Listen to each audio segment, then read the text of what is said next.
Salut tout le monde, j'espère que vous allez bien et bienvenue dans cette nouvelle vidéo. Donc aujourd'hui, je vais vous présenter 7 principes que j'ai appliqués dans ma vie qui m'ont permis de devenir millionnaire dans ma début vingtaine. Et vous allez vraiment comprendre aujourd'hui pourquoi il y a des gens qui réussissent extrêmement rapidement alors que plusieurs autres ont vraiment de la difficulté à y arriver et qui malheureusement finissent vraiment par jamais réussir. Donc, si vous êtes excités, guys, pour la vidéo d'aujourd'hui, mettez un like. Comme d'habitude, j'apprécierais beaucoup. Et là-dessus, sans plus tarder, commençons directement. Le premier principe, c'est de volontairement se mettre de la pression. Donc, ce que je veux dire par rapport à ça, c'est qu'aujourd'hui, malheureusement, on vit dans une société où le confort est vraiment mis de l'avant, donc avec toutes les distractions, la malbouffe et ainsi de suite. Et donc, ça fait que les gens ont littéralement aucune pression, ils ont littéralement rien qui les pousse vraiment à changer et à réussir. Et donc, ça fait que si vous êtes capable de vous mettre de la pression, eh bien, c'est quelque chose qui va vous aider. Souvent, les gens voient ça comme quelque chose de négatif. On entend souvent ça que le stress, c'est pas bon, puis ainsi de suite. La réalité, c'est que ça peut être bon si vous l'utilisez à votre avantage et que vous prenez action justement basée là-dessus. Et moi, souvent, c'est ce que j'ai fait parce que je me suis assez souvent mis quand même dans des situations où je me sentais pas 100% prêt de le faire, mais où ce que je me suis dit, je vais quand même y aller, je vais quand même le faire, puis justement, c'est ça qui va me permettre de grandir et de progresser. Donc, par exemple, quand je me suis lancé en trading, est-ce que je me sentais vraiment 100% confiant dans cette idée-là? Ben non, évidemment. Pour moi, c'était de l'inconnu. À l'époque, il y a 10 ans, le trading, c'était vraiment pas connu comme ça l'est aujourd'hui. Et donc, ça fait que je me lançais un peu dans l'inconnu. Même chose, par exemple, quand j'ai commencé à publier sur les réseaux sociaux. Ça fait déjà 7-8 ans aujourd'hui que je documente mon parcours. Au début, c'était vraiment inconfortable de faire ça. Il y a presque personne qui faisait ça, surtout pas ici au Québec. Donc, j'étais vraiment l'un des premiers à faire des vidéos, parler un peu de ce que je faisais, montrer justement mon succès en ligne et tout ça. Et donc, c'était vraiment inconfortable comme situation. Je l'ai fait pareil. Même chose avec le programme de coaching. J'étais quand même jeune quand j'ai lancé le programme. Donc, j'avais des croyances limitantes. Je me disais, est-ce que les gens vont me prendre au sérieux vu que je suis jeune, puis ainsi de suite. Mais je l'ai quand même fait. OK? Et je pourrais vous donner tout plein d'autres exemples. Mais donc, le fait étant que je me suis lancé même quand j'étais pas 100% confortable à l'idée. Donc, je me suis mis volontairement cette pression-là et c'est quelque chose qui m'a énormément aidé à grandir plus rapidement. Parce que le problème, c'est que si vous attendez d'être 100% prêt pour le faire, eh bien, vous allez fort probablement juste jamais le faire parce que vous n'allez jamais être 100% prêt de vous lancer dans quelque chose de nouveau parce que c'est de l'inconnu. Ça peut être un peu épeurant au début et c'est tout à fait normal. Mais donc, de se mettre cette pression-là et de juste accepter le fait de se lancer même quand on n'est pas prêt, eh bien, c'est réellement une des choses qui fait la plus grande différence. Et donc, souvent, ce qui est arrivé par rapport à ça, donc, c'est que je me suis tellement engagé par rapport à mon succès, j'en ai tellement parlé alentour de moi que j'avais comme plus tant le choix de réussir. Parce que quand je me suis lancé en trading, eh bien, j'en ai parlé à mes parents, j'en ai parlé à mes amis. Puis au début, il y en a qui y croyaient, il y en a qui y croyaient pas. Puis là, j'avais pas le choix de réussir parce que je voulais pas que les gens qui y croient pas aient raison. Je me suis dit, il faut que je réussisse, il faut que je leur prouve que c'est moi qui ai raison et que je peux vraiment y arriver. Même chose quand j'ai commencé à publier sur les réseaux sociaux. Je pouvais pas du jour au lendemain arrêter parce que je venais de me mettre de l'avant puis de montrer à tout le monde que je fais de l'argent en trading, je réussis là-dedans et que j'allais documenter mon processus. Donc, en réalité, je me suis tellement engagé, j'en ai tellement parlé alentour de moi que j'avais comme pas tant le choix d'y arriver. Puis souvent, il y a du monde au début qui, quand ils se lancent là-dedans, ils veulent tout garder pour eux-mêmes puis en parler à personne. Puis je comprends parce que des fois, le monde se dit ah ouais, mais là, les gens vont pas me supporter puis ainsi de suite. Mais ça reste que quand tu t'engages publiquement à faire quelque chose, quand il y a des gens qui te regardent, t'as comme un peu un sens de responsabilité puis t'as une pression de plus de réussir. Et ça, je l'ai tout le temps vu comme un aspect positif. Et ça, c'est vraiment quelque chose qui fait une différence parce que j'ai remarqué que la grande majorité des gens ne vont jamais faire ça et justement, ils n'ont rien qui les pousse à vraiment changer, tout simplement. Principe numéro 2, il faut apporter le plus de structure possible à son quotidien. Ce point-là, il est extrêmement important parce qu'au travers de notre programme de coaching, j'ai vu à peu près 900 personnes passer au travers du processus. Et parmi ces personnes-là, ce qui est fou, c'est qu'il y en a qui, quand ils ont rejoint le programme, ça faisait déjà des années qu'ils essayaient de réussir en trading. Il n'y avait aucun résultat, ils avaient perdu de l'argent, ça ne fonctionnait pas. Et là, soudainement, rendus dans l'écosystème qu'on a mis en place au sein du programme, en quelques mois, ils ont réussi à commencer à performer puis à avoir des résultats. Et je l'ai vu à des dizaines et des dizaines de reprises. Et ce que je me suis rendu compte, donc, c'est pas que la stratégie qu'on a est magique. C'est pas que, ah mon Dieu, on apprend à trader de telle façon, puis on fait des millions, puis c'est donc facile, puis ainsi de suite. Non, c'est juste qu'il y a tellement de structures, il y a tellement de processus qui sont en place pour justement permettre à quelqu'un de réussir, d'être constant, d'être routinier et donc de justement avoir des résultats dans son trading qu'au final, ça fait la différence. Versus quand la personne était tout seule avant, elle n'avait pas de structure, elle n'avait pas de suivi, elle n'avait pas de système, elle n'avait rien. Eh bien là, la personne était un peu perdue, puis elle tournait en rond sans vraiment même s'en rendre compte. Donc, le fait d'avoir d'avoir des processus en place, c'est la chose la plus importante. On ne peut pas évoluer, que ce soit en trading, en business ou même dans n'importe quel domaine, sans avoir de processus parce que sinon, ça va être déstructuré, ça ne va pas fonctionner. Vous n'allez jamais être autant constant puis avoir autant de résultats que la personne qui, justement, a des process en place. Et ça, littéralement, ça peut toucher n'importe quel aspect de votre vie. Personnellement, c'est des choses que j'ai dans mon trading, dans mes business, puis aussi dans ma vie personnelle, OK? Que ce soit mon entraînement, mon alimentation, mes habitudes de sommeil, bref, tout est structuré, tout a des processus et justement, ça fait la différence parce que c'est tellement clair, je sais tellement exactement ce que j'ai à faire tout le temps qu'au final, mon seul travail, c'est d'exécuter sur cette structure-là et non de chercher quoi faire ou de me poser mille et une questions sur «Ah, ben je ne sais pas trop quoi faire pour avancer». Non, c'est tellement précis que justement, je suis capable de progresser au fil du temps de cette façon-là. Donc au final, c'est un principe qui est extrêmement simple, mais quand on regarde comment la majorité des gens vivent leur vie, eh bien, on se rend compte qu'il y a presque personne qui fait ça. Il y a presque personne qui a tout le temps un horaire, qui sait exactement ce qu'il doit faire, qui a des objectifs qui sont clairs, des systèmes qui sont clairs aussi. 99% des gens ont même pas un semblant de structure qui se rapproche de ça. Et donc, si vous êtes capable de réellement tout systématiser dans votre vie, eh bien, c'est là que ça va devenir le plus constant possible et c'est là, ultimement, que vous allez aussi avoir plus de résultats. Le troisième principe, c'est de protéger son temps et son énergie. Donc ça, honnêtement, c'est probablement l'une des choses qui a fait la plus grande différence dans ma vie parce que quand j'étais plus jeune, j'avais tendance à dire oui à tout. C'est-à-dire que quand mes amis me demandaient de sortir, je disais oui. Quand il y avait un dîner en famille, j'y allais tout le temps. Je pouvais pas ne pas être là. Puis la raison, c'est que, ben, de un, oui, j'avais envie, mais je le faisais surtout parce que je voulais pas décevoir les gens. Je voulais pas que le monde se dise «Ah, Anthony, il est bizarre, il veut pas venir aux événements» ou «Ah, il veut pas sortir avec nous, on va le mettre de côté». Tu sais, je voulais pas vivre un peu cet aspect-là. Et après ça, quand je m'en suis rendu compte, ben, c'est là que j'ai réalisé que je perdais tellement de temps puis j'étais tellement distrait parce que justement, j'essayais de plaire à tout le monde et je protégeais pas mon temps ni mon énergie. Parce que des fois, quand mes amis me demandaient de sortir avec eux, ben, des fois, j'y allais, mais dans le fond de ma tête, je me disais «Ouais, ça aurait peut-être été mieux que je reste chez moi, que je reste focus, que je travaille sur tel aspect de ma business, que le lendemain, je me réveille, je suis pas lendemain de veille, puis j'ai full d'énergie où ce que là, je peux continuer de travailler. Tu sais, j'avais tout le temps un peu ces arrière-pensées, puis je le faisais pas parce que justement, je voulais que les gens m'apprécient, je voulais que tout le monde soit d'accord avec ce que je faisais. Puis la réalité, c'est que quand on travaille puis qu'on est vraiment focus à 100%, ben c'est sûr qu'il y a des gens qui vont se sentir inconfortables dans notre entourage par rapport à ça, mais c'est juste normal. Mais au final, ce qu'il faut réaliser, donc, c'est que ben, c'est ta vie, c'est tes objectifs, puis si c'est vraiment ce que tu veux faire, ben, priorise-toi en premier, OK?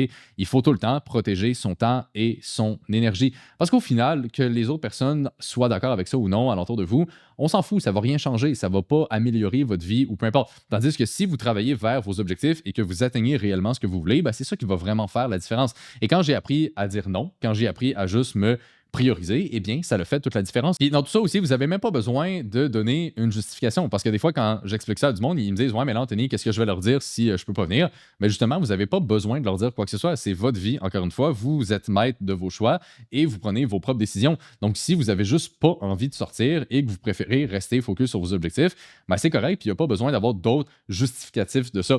Puis je sais que c'est un point qui est difficile pour beaucoup de personnes parce que souvent, le côté social, c'est quelque chose qui met beaucoup de pression inutile à les gens qui essaient de réussir. Il y a beaucoup de gens qui se remettent en question à cause de ça. Mais quand vous êtes vraiment capable de prioriser vos objectifs et de mettre tout le reste de côté, eh bien, ultimement, c'est là que vous allez avancer le plus possible. Principe numéro 4, arrêtez de chercher à tout prix d'avoir du fun. Ce que je veux dire par rapport à ça, c'est que souvent, j'ai l'impression qu'il y a des gens qui veulent réussir, mais qu'en même temps, ils se disent «Ah, je veux apprécier tout ce que je fais, je veux avoir du fun, j'ai envie d'être heureux». Puis ici, juste pour être clair, je dis pas d'être malheureux, c'est pas ça mon point, mais la réalité, c'est que pour réussir, souvent en trading, en business, ça va demander d'être extrêmement intense, ça va demander de faire des sacrifices et de travailler plus que la majorité des gens. Et évidemment, ben, ça sera pas le fun. OK? C'est-à-dire que quand vous allez faire ça, vous n'allez pas tout le temps être hyper heureux et hyper épanoui à chaque seconde de votre vie. Et c'est correct, OK? C'est normal, ça fait partie du processus. Les gens qui ont beaucoup de succès, que ce soit moi ou toutes les personnes que j'ai côtoyées dans ma vie qui ont bien réussi, on se lève pas le matin en se disant comment que je peux avoir du fun aujourd'hui, comment est-ce que je peux m'amuser et aimer chaque seconde. Non, c'est juste on a un objectif, on a une vision, on sait où est-ce qu'on s'en va, on a un plan précis pour se rendre à ce point-là et on fait juste exécuter là-dessus sans vraiment se poser même ces questions-là. Donc, à tous les jours, quand que je me lève et que je vois la liste de tâches que j'ai à faire, je ne suis pas là en train de me dire est-ce que je vais avoir du fun aujourd'hui? Est-ce que j'ai envie de faire ça? Ah, aujourd'hui, je me sens pas d'attaque, ah, je vais relaxer. Puis non, c'est juste, j'ai des choses à faire, je les fais et ça s'arrête là. OK? Et donc, cette conception-là de tout le temps vouloir avoir du fun, ben, c'est justement quelque chose qui empêche beaucoup de personnes de réussir parce que la réalité, c'est que ça ne sera pas tout le temps le fun et c'est juste normal. Donc, si vous voulez réussir à un haut niveau, je pense qu'il faut vraiment arrêter de réfléchir même à cette question-là puis d'avoir cette conception-là de je vais tout le temps aimer ce que je fais, je vais toujours être motivé. Non, des fois, vous allez vous lever le matin, vous allez regarder ce que vous avez à faire puis vous allez vous dire j'ai pas envie de le faire. Je suis vraiment pas motivé aujourd'hui, ça me tente pas. Mais guess what? Ben, il faut quand même le faire. Il faut quand même passer au travers de la liste, sinon vous allez juste procrastiner et ça va jamais avancer. Donc, au final, j'ai réussi personnellement à développer cette discipline-là, d'agir selon ce que j'ai à faire et non selon mes émotions, OK? Et non selon ce que j'ai envie de faire. Il y a des jours que ça me tente, il y a des jours que ça me tente pas, mais dans tous les cas, ben, je le fais pareil. Puis c'est ça qui me permet d'avancer et d'être constant. Donc, arrêtez de réfléchir à juste avoir du fun et tout le temps aimer ce que vous allez faire parce que la réalité, c'est que ça sera pas ça, c'est tout à fait normal. Et si vous êtes capable de passer au-dessus de cet aspect-là, ben, c'est là que vous allez trouver justement beaucoup plus de constance à tous les jours. Le cinquième principe, j'en ai parlé un petit peu tantôt, mais je voulais vraiment dédier un point précis à ça, c'est-à-dire qu'au tout début, il faut arrêter de chercher l'équilibre. Donc, le fait d'avoir une vie qui est équilibrée, puis de pouvoir passer beaucoup de temps avec ses amis, sa famille, tout ça, pour moi, je l'ai toujours vu comme un luxe. Puis je sais que, d'une même, ça sonne peut-être un peu intense, mais c'est réellement ça, parce que je me suis toujours dit, si je veux réussir plus et plus rapidement, surtout que la majorité des gens, ben, j'ai pas le choix d'être aussi plus intense et d'en faire plus que la majorité des gens. OK? C'est juste logique. Si on veut atteindre le top 1%, il faut être meilleur que 99% des gens. Et donc, le fait d'avoir une vie qui est tout le temps équilibrée et de chercher à travailler, mais garder un équilibre et de mettre autant d'efforts sur tous les autres aspects de sa vie, ben, c'est sûr que vous allez perdre contre la personne qui n'a pas cette conception-là en tête et qui veut juste travailler puis avancer le plus vite possible. OK? Et encore une fois, je ne dis pas de vivre sa vie au complet de cette façon-là, mais pendant un certain temps, surtout au début, c'est quelque chose qui est super important. Et moi-même, c'est ce que j'ai fait pendant mes premières années en trading puis en business. J'avais une vie qui était vraiment pas équilibrée. Je dormais peut-être 6 heures par nuit, gros max. Je travaillais tout le temps, je sortais pas beaucoup. J'ai manqué des dîners, des soupers de famille, puis ainsi de suite. Puis est-ce que je le regrette aujourd'hui? Honnêtement, non, parce que ça m'a permis de réussir quand même assez rapidement. Je suis encore aujourd'hui dans ma début vingtaine. J'ai déjà une très, très belle liberté et je peux faire pas mal n'importe quoi que je veux aujourd'hui et je vais avoir ça pour tout le restant de mes jours. Donc, en réalité, ça a été un sacrifice, mais aujourd'hui, je suis content de l'avoir fait et je le regrette pas du tout. Donc, c'est quelque chose qui est super important de comprendre. L'équilibre, c'est un luxe. Et au début, si vous voulez vraiment réussir et mettre toutes les chances de votre côté, vous devez accepter le fait d'être déséquilibré et que votre priorité, eh bien, c'est votre succès. Et c'est pas quelque chose de mal. Il y a plein de personnes dans la société qui vont essayer de vous faire sentir mal par rapport à ça parce qu'eux, ils n'ont peut-être pas cette vision-là. Mais si votre objectif, c'est de réussir à un haut niveau et que vous adoptez cette vision-là, eh bien, ça va beaucoup plus servir vos intérêts et ultimement, ça va vous aider à progresser, tout simplement. Principe numéro 6, toujours prioriser ce qui va vous faire avancer le plus. Concrètement, ce que ça veut dire, c'est que, et ça, c'est quelque chose que j'applique encore aujourd'hui, mais quand je me lève le matin et que j'ai une liste de tâches, supposons j'ai 10 choses à accomplir aujourd'hui, eh bien, je ne vais pas commencer avec le plus facile. Je ne vais pas commencer avec ce qui me convient le mieux. Je vais commencer avec ce qui est le plus important. Donc, parmi les 10 choses que j'ai à faire aujourd'hui, laquelle de ces tâches va me permettre de me rapprocher le plus de mes objectifs? Et je vais toujours commencer avec ça et je vais y aller justement en ordre décroissant de cette façon-là. Et ça, c'est quelque chose qui est hyper important parce qu'au début, j'avais le problème de toujours repousser les tâches, justement, les plus importantes, parce que souvent, les tâches qui vous font avancer le plus, c'est aussi les tâches qui sont les plus difficiles, qui vont demander le plus d'efforts et le plus d'énergie. Donc, j'avais tendance à tout le temps repousser ça, mais le problème, c'est que j'arrivais vers la fin de ma journée, j'avais fait toutes les tâches qui étaient, disons, pas autant importantes, puis là, il me restait juste les tâches importantes, mais là, j'étais déjà un peu fatigué de ma journée, fait que je me disais, ouais, là, je vais le faire le lendemain. Puis finalement, je répétais la même chose et il n'y a rien vraiment qui avançait. Donc, au lieu de faire ça, eh bien, je vais tout le temps commencer mes journées avec ce qui est vraiment le plus important, ce qui va me faire le plus avancer. Et après ça, je suis capable de progresser beaucoup plus rapidement de cette façon-là. Puis souvent, j'ai remarqué aussi qu'on a tendance à surestimer à quel point une tâche est difficile. Puis moi, c'est quelque chose que j'ai longtemps eu de la difficulté. Je regardais, par exemple, une des tâches que j'avais à faire, puis je me disais, ah, ça va être long, ça va être difficile, ça va demander beaucoup d'énergie, j'ai pas envie de la faire. Tu sais, j'arrêtais pas de me répéter des choses négatives comme ça. Alors qu'aujourd'hui, quand que je vois une tâche, j'essaie de même pas réfléchir à cet aspect-là, puis je vais juste y aller à 100%, exécuter sur la tâche. Et le plus vite qu'on commence, le plus vite qu'on est dans un peu cet aspect-là de momentum, ben, le plus vite justement qu'on va être capable de la compléter et au final de progresser. Donc, super important de toujours commencer avec ce qui va faire la plus grande différence à tous les jours. Si vous êtes capable d'appliquer ce processus-là et d'oublier un peu les conceptions de ah, ça va être dur ou non, eh bien, c'est là que vous allez vraiment avancer. Et le septième principe qui m'a énormément aidé à réussir, c'est de me créer un sentiment d'urgence. Au tout début de la vidéo, je parlais de se mettre de la pression, c'est-à-dire de se lancer dans des choses que peut-être vous ne vous sentez pas 100% prêt, mais que vous savez que c'est quelque chose qui va ultimement vous aider à progresser. Et pour aider justement à faire ça, eh bien, l'un des super pouvoirs que j'ai développé au fil du temps, c'est de volontairement me mettre un sentiment d'urgence, c'est-à-dire de me dire, j'ai pas le temps, il faut que je réussisse le plus vite possible. Et ça, il y a beaucoup de gens qui réfléchissent complètement à l'inverse, c'est-à-dire qu'ils vont se dire, ah, j'ai le temps, je suis pas pressé, je vais y aller à mon rythme et blablabla. Puis la réalité de ça, c'est que au final, c'est juste souvent un justificatif pour ne pas prendre action et pour avancer lentement. Mais quel intérêt c'est d'avancer lentement? Ben, il n'y en a pas, justement. L'objectif, c'est d'avancer le plus vite possible. Et quand vous vous mettez un sentiment d'urgence, quand vous vous dites je n'ai pas le temps, eh bien, ça va vous pousser encore plus à sortir de votre zone de confort. Puis quand on y pense, c'est juste la réalité. C'est-à-dire qu'on ne sait pas le temps qui nous reste ici. Et donc, ça fait que est-ce que vous allez vivre encore 1 an, 2 ans, 5 ans, 10 ans, 50 ans? Personne ne le sait. Et donc, vu que c'est incertain, ben autant prendre le plus d'actions possible et accomplir ce qu'on veut le plus rapidement possible aussi. Et donc, le plus de pression qu'on a, le plus de sentiments d'urgence qu'on a, le plus qu'on va être rapide dans l'exécution des choses qu'on a à faire. Et ça fait toute la différence parce que la plupart des gens, ils sont tellement lents, ils vont tellement pas exécuter rapidement qu'au final, en une semaine, ils vont pas accomplir grand-chose. Tandis que moi, en une semaine, j'ai le temps de passer au travers de plein de tâches parce que justement, je me mets volontairement un sentiment d'urgence. Et si j'avais pas fait ça, j'aurais jamais atteint le niveau de succès que j'ai aujourd'hui aussi tôt dans ma vie parce que souvent, je le vois surtout avec les jeunes. C'est les jeunes, ils se disent ouais, mais là, j'ai le temps, je suis encore jeune, j'ai pas besoin de me presser, puis ainsi de suite. Puis c'est exactement pour ça que justement, ça n'avance pas. C'est exactement pour ça que vous n'avez aucun résultat parce que vous vous mentez à vous-même. Vous vous dites que vous avez le temps alors qu'en réalité, vous ne le savez pas.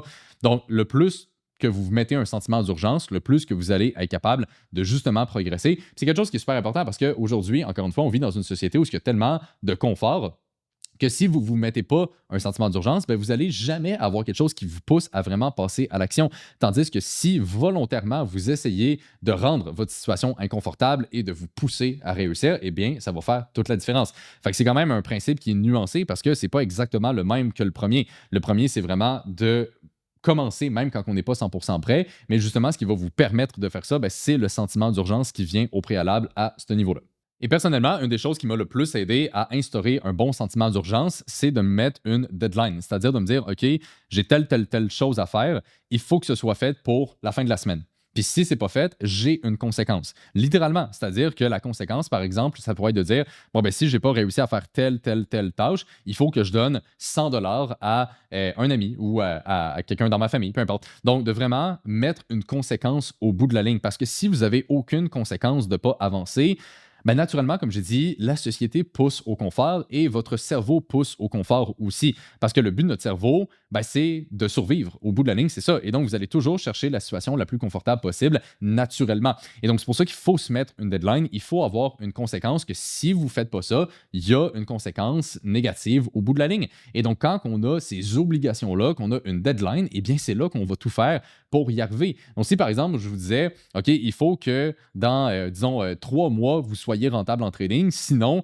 il y a quelque chose de vraiment négatif qui arrive dans votre vie. Vous avez un proche qui meurt, vous avez quelque chose de vraiment grave qui arrive dans votre vie. Est-ce que vous allez trouver le moyen d'être rentable? La réponse est oui. OK, c'est sûr que vous allez y arriver. Donc, le fait d'avoir un deadline puis d'avoir une conséquence au bout de la ligne, c'est vraiment quelque chose qui va rendre tout ce que j'explique en ce moment beaucoup plus concret. Parce que si vous faites juste vous dire, ah, OK, je me mets de la pression, je me mets de l'urgence, let's go, je travaille, puis qu'il n'y a aucune conséquence, ça ne fonctionnera pas. Ou du moins, ça ne va pas autant fonctionner que s'il y a vraiment quelque chose au bout de la ligne qui arrive si jamais vous n'atteignez pas votre objectif. Donc, le plus que vous avez une structure basée là-dessus, le plus que ça va être facile de justement le faire. Donc voilà, guys, c'est pas mal ce qui fait le tour des 7 principes que je voulais vous partager aujourd'hui. Je vous encourage vraiment à les mettre en pratique dans votre vie. OK? Écoutez pas juste la vidéo et passez à la prochaine, ça sert à rien. Si vous voulez vraiment retirer de la valeur de tout ce que je vous ai présenté aujourd'hui, mettez-les en place. OK? Écrivez-les et trouvez des processus qui vont vous permettre de les activer. Comme j'ai dit, le plus important, avoir une deadline, avoir une conséquence.